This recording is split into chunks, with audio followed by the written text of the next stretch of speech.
नमस्कार दोस्तों, आप देख रहे हैं गवर्नमेंट एम्प्लॉय न्यूज। दोस्तों, यदि आप एक केंद्रीय कर्मचारी हैं तो आपके लिए एक महत्वपूर्ण जानकारी इस वीडियो में दी जाएगी, क्योंकि आज हम बात करने जा रहे हैं भारत सरकार के एक बेहद महत्वपूर्ण आधिकारिक दस्तावेज के बारे में, जो कि सभी मंत्रालयों और विभागों के सचिवों को संबोधित किया गया है, जो कि आपके सामने भी है। यह डीओ लेटर जारी किया गया है डिपार्टमेंट ऑफ फाइनेंशियल सर्विसेज की ओर से और इसका सीधा फायदा मिलने वाला है केंद्रीय कर्मचारियों को, क्योंकि ये आदेश केंद्र सरकार के सभी मिनिस्ट्रीज और डिपार्टमेंट से को जारी किया गया है वित्त मंत्रालय के अधीन काम करने वाले डिपार्टमेंट ऑफ फाइनेंशियल सर्विसेज की ओर से।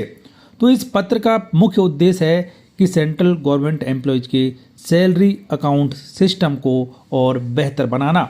सरकार चाहती है कि अब सैलरी अकाउंट सिर्फ वेतन जमा करने का जरिया न रहे, बल्कि एक कॉम्प्रहेंसिव फाइनेंशियल पैकेज बने। सरकार के द्वारा जारी किए गए इस आदेश के अनुसार पब्लिक सेक्टर बैंकों के सहयोग से एक कंपोजिट सैलरी अकाउंट पैकेज शुरू किया गया है और इस पैकेज में शामिल होंगी बैंकिंग फैसिलिटीज, इंश्योरेंस कवरेज के साथ साथ डेबिट और क्रेडिट कार्ड जैसे बहुत सारे फायदे। यानी कि अब एक ही सैलरी अकाउंट में कई वित्तीय फायदे सरकारी कर्मचारियों को मिलने वाले हैं। इस योजना का सबसे अहम हिस्सा है इंश्योरेंस कवरेज। पत्र में स्पष्ट किया गया है कि सैलरी अकाउंट के साथ पर्सनल एक्सीडेंट इंश्योरेंस और एयर एक्सीडेंट इंश्योरेंस जैसे कवर दिए जाएंगे। इससे सरकारी कर्मचारियों और उनके परिवारों को अतिरिक्त फाइनेंशियल सिक्योरिटी मिलेगी, खासतौर पर किसी भी आपात स्थिति में इसका फ़ायदा उठा पाएंगे। इसके अलावा सैलरी अकाउंट होल्डर्स को कई अन्य फायदे जैसे कि जीरो बैलेंस अकाउंट की सुविधा, बेहतर डिजिटल बैंकिंग सर्विसेज की सुविधा, डेबिट और क्रेडिट कार्ड पर अतिरिक्त फायदे और साथ में ही आसान लोन लेने की सुविधा। यानी कि एक अकाउंट और कई सारे फायदे।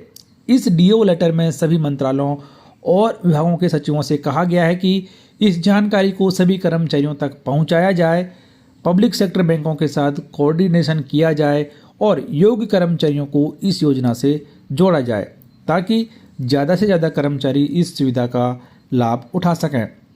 दोस्तों, इस सुविधा का सीधा फायदा मिलेगा केंद्र सरकार के सभी कर्मचारियों को जिनका कि salary account public sector bank में है, और एग्जिस्टिंग अकाउंट को भी इस पैकेज में शामिल किया जा सकता है। तो दोस्तों, यह डीए लेटर साफ तौर पर यह दिखाता है कि सरकार अब कर्मचारियों की फाइनेंशियल वेलबींग और सिक्योरिटी पर खास ध्यान दे रही है। सैलरी अकाउंट को एक स्ट्रॉन्ग फाइनेंशियल टूल में बदलना वाकई एक बड़ा और सकारात्मक कदम है। अगर आप सरकारी कर्मचारी हैं तो यह जानकारी आपके लिए बेहद ज़रूरी है। वीडियो को लाइक करें, शेयर करें अपने दोस्तों के साथ, और ऐसे ही सरकारी अपडेट्स के लिए चैनल को सब्सक्राइब कर बेल आइकन प्रेस कर लें, ताकि हर एक ताज़ा और फ़ायदेमंद जानकारी आप सबसे पहले देखते रहें।